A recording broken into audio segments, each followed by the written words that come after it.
the #2 internet radio program according to TalkStreamLive.com. This is the Jiggy Jaguar Radio Show. Well.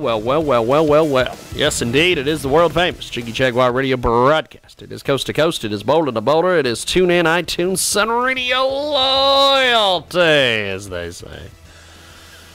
Find us online, JiggyJaguar.com, JiggyJaguar.us. It is the Tuesday edition of our big broadcast. And we are going to go to our next guest. They are going to be joining us on Skype audio.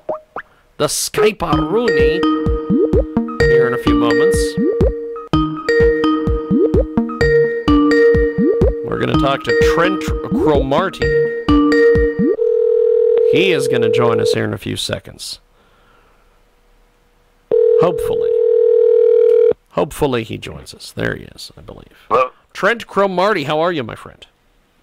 Doing well, sir. How are you? Pretty good, actually. It's James Lowe from iHeartRadio giving you a holla for your radio interview. We have got a great guest with us today. He joins us live. He's the director of Title IX Equality Project at SAVE, which is Stop Abusive and Violent Environments. Trent Cromarti joins us on Skype audio today here on our big broadcast. And are sexual assaults at America's military academies rampant, or more of a case of false accusations?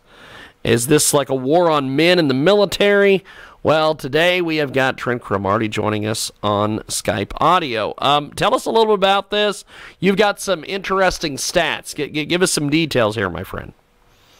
Right. So essentially, our organization works for policy reform to protect all victims, support due process, and stop false allegations.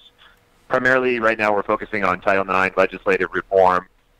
Obviously, we support Title IX because it's against sex discrimination, but right now the system's broken the way it works. So we're working to establish due process rights for all parties involved, whether you're male or female, accused or accuser, it doesn't matter. We just want due process rights and fairness for all. So, I mean, right now, it takes a quick Google and you can see there's plenty of lawsuits popping up with these situations. The National Registry for Exonerations has shown through data that false accusations are an issue. Out of their 2,300 exonerations, around 1,300 of those have had an element of perjury or false accusation. And in 2011, we conducted a national survey, that found 1 in 10 respondents have been falsely accused of sexual assault, child abuse, or domestic violence. And 1/6 of those respondents knew someone who had been falsely accused. Now, obviously, this isn't representative of the population in general. I think false accusation stats are reliable ones are very difficult to find, just because they're incredibly hard to prove. But it's certainly something to consider with this situation. We've got a great guest with us today. He joins us live. Trent Cromarti joins us on Skype audio to discuss a very interesting situation. He's a military and legal expert. He's the director of the Title IX Equality Project at SAVE, which is Stop Abusive and Violent Environments.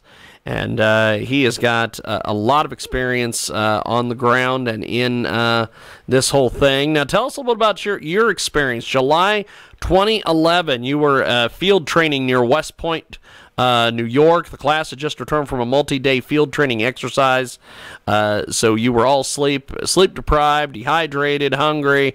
Give us some details on your experience, my friend. Yes, sir. So just as you said, we were at Camp Buckner training. We were going into our sophomore year at the academy. And as soon as we got back from the field training exercise, my cadet company commander came out to me and said, "Hey, Cromarti, I need you to come down to the man Humvee and do a detail." And detail is essentially manual labor.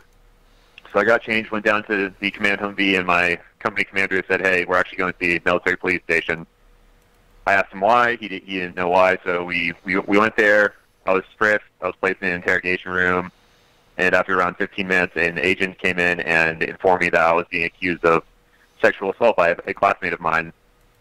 And the allegations arose from an alleged incident that had occurred 6 months prior at a West Point-sponsored ski trip in Canada. The entire encounter was completely consensual, so this kind of took me off guard. It kind of came out of nowhere. So I went through a 5-hour interrogation in my weakened state. I can't help but think the timing of that interrogation was intentional. So after the interrogation, I go through a 1.5 or 2-year-long investigation that culminates in a general court-martial in which I'm facing essentially life in prison. And so I'm found innocent of all these sexual charges, but they bootstrapped me with a false official statement charge for my initial interrogation because I went back a day later and changed a single detail. So eventually I go through a misconduct hearing after my court-martial, and the presiding officer recommends to the superintendent that I be retained at the academy with no further punishment. Unfortunately, the superintendent disregarded that recommendation and kicked me out of the academy going into my senior year. And so that entire situation has kind of motivated me to pursue my legal degree. I graduated from the University of Denver in May, passed the bar exam in July, and started working with nonprofit organizations, and I ended up landing with SAVE as a director. So that's kind of the entire reason I started this work, is to try and provide due process to other individuals in a similar situation and prevent these injustices from occurring. Well, the thing I'm trying to figure out with a lot of this, like for instance, you said that you went back and you changed one single detail, and they nailed you with a charge. Give me a little bit more details on this. Right. So essentially, he was questioning me about a certain sexual incident that had occurred, and he was a probationary agent, so his questioning techniques weren't that effective. He was jumping around a lot, kind of muddling the details, and this is an event that occurred 6 months prior, and as I stated, we had just got back from the field, so I was sleep deprived, hungry, dehydrated, and so for 5 hours I was trying to focus and recall these events from some event that almost seemed insignificant to me. So after leaving the interrogation, I took time to think about these statements I made, and I was like, well, I'm not really sure about some of these details, so I went back and reviewed my statement, made a single factual correction to it, and that's where the false official statement charge arose. But it's odd because one of the elements of the false official statement is you have to have an element. The element is a need. Like they're basically saying you wanted to fabricate. You had a motive to fabricate the charge. And if I'm actively correcting my statement, there is no motive to conceal it. So that's essentially where the charge arose. We've got a great guest with us today. He joins us live here on Skype Audio. Trent Cromarti. He is the director of the Title IX Equality Project at SAVE, which is Stop Abusive and Violent Environments. And he went to West Point. He was falsely accused. Now he's working to protect others from being falsely accused. And he joins us today here on our big broadcast. Now, tell us about some of the different folks that you've helped and been able to help them turn around some of their circumstances so they didn't have happen what you had happen to you. Right. Well, I can't discuss any specific individuals. Well, yeah. I meant just kind of an overall, just. Right. Well, we're active in legislative reform, so we have state monitors, trying to keep an eye out for any negative law that pops up in states regarding these issues. And we're very proactive in that. We've appeared in Congress lobbying.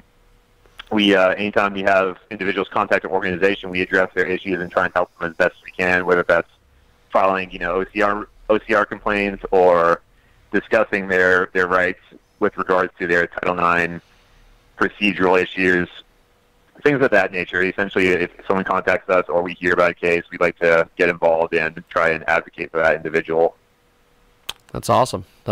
We have got a great guest with us today, Trent Cromarti, with us here on our big program. And SAVE has a lot of solutions. You guys basically go through. You have definitions of offenses need to be specific and require the production of corroborating evidence.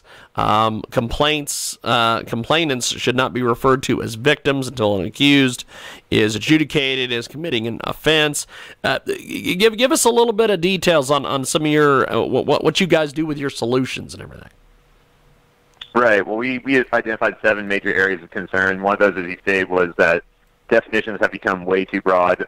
For example, affirmative consent, which is essentially the ongoing obligation by an initiator of sexual activity to gain consent. Regardless of any circumstances, you have to get consent every single time you want to engage in sexual activity. And a lot of schools don't take into account certain circumstances, like whether you're in a long-term relationship or a short-term relationship. So they basically just take that definition at face value, which is dangerous because you have situations arise that you can't account for based on just the definition. For example, Brandeis University had a lawsuit against them because they found a gay man guilty of sexual misconduct, after he simply kissed his partner on the mouth, and that's how they came to the ruling of sexual misconduct. The partner who was kissed, after they broke up, became a little disgruntled and filed a complaint against his former partner, and that's basically where they found that guilty verdict. And a federal court judge overruled that and said you can't just take the definition at face value. You have to take other circumstances into consideration. But you're also right with victims. We shouldn't call alleged victims from the outset. Yeah. We can use accuser, complainant, alleged victim, but until there's a finding of guilt, we should not be labeling individual complainants as victims because it really just creates bias.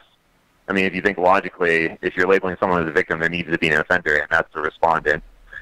And even courts are starting to come around to that and support that stance.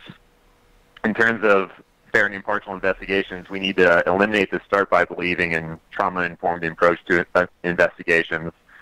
If you're going for like a counseling type stance, trauma-informed is perfectly fine, but if you're placing a trauma-informed stance into an investigation, all that does is create confirmation bias, and it overlooks inconsistencies that could generate exculpatory evidence for the accused.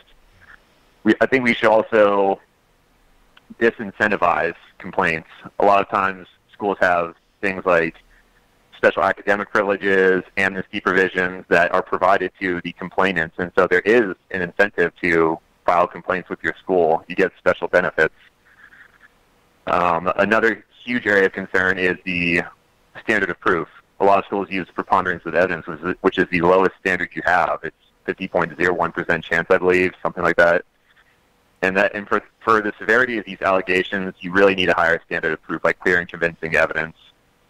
Lives can be ruined by accusations nowadays. It takes one simple word, one simple phrase to change your life. And even if you get out of your investigation unscathed legally, you're still going to be suffering mentally. I mean, there's a lot that hinges on these investigations. Another area we would like to see improved is that false accusers be held accountable. We'd really like to see sanctions start being enforced on those who falsely accuse other individuals. I mean, if you take a look at the Duke lacrosse case, the individual who accused the lacrosse players, Crystal Mangum, she was essentially let go with no punishment, and years later she ended up murdering her boyfriend. And so if you're a false accuser, it's not wild to assert that if you false accuse someone once, you're going to do it again. And then I'd say the last area of concern is that we really need to cut down on sanctions against the accused unless there's corroborating evidence. Right now, if an accused individual gets a complaint filed against him or her, the school can suspend them. They can institute other interim measures that affects their lives without any evidence at all, and that's just way too extreme for something that has no basis. It's especially in he said she said cases. We've got a great guest with us today. He joins us live. Trent Cromarti is with us from SAVE.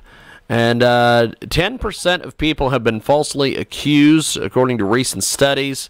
And something that I want to get your thoughts on here is what is the effect on the true victims? Whether it's male, female, what have you. The people who are falsely accused and then end up getting adjudicated. For instance, the Duke lacrosse players, after the conclusion of their investigation, have openly proclaimed that the accuser's false accusation harmed their actual victims more than it harmed them. Give us some details on all this, my friend. Yeah, I mean, I think that's the real tragedy of these situations, is that a false accusation completely diminishes the actual complaints by actual victims. It's essentially stealing their experience and mimicking their actual pain and suffering for their own benefit. The only person who benefits out of a false accusation is the false accuser. No one else benefits from it. these are already very painful situations, and to add false accusations into the mix just completely muddies the waters. But even in my situation, I think the real tragedy for my situation is that a lot of people at the academy, they have this perspective that since she's a false accuser, you really have to be kind of weary about accusations now, and that's truly unfortunate. We need to get to a spot where accusations are taken seriously, but due process rights are maintained for everyone involved. And as I stated, we really want to just address false accusations seriously so that true victims are protected. We've got a great guest with us today. Trent Cromarti joins us. Now, before we let you go, my friend, how do we find you on social media, websites, all that? Right. Well, our organization's website is saveservices.org. Fantastic website with a great deal of resources. We periodically publish reports that can offer you secondary and tertiary resources, whether you're going through a domestic violence situation, child abuse, or sexual assault situation. You can also feel free to contact us directly. My email is tcromarti@saveservices.org. Feel free to shoot me an email if you need it, and I'll get back to you with any concerns you have. And I also encourage everyone to get involved with this situation, contact your representatives, and try to encourage them to address false accusations and Title IX reform in general.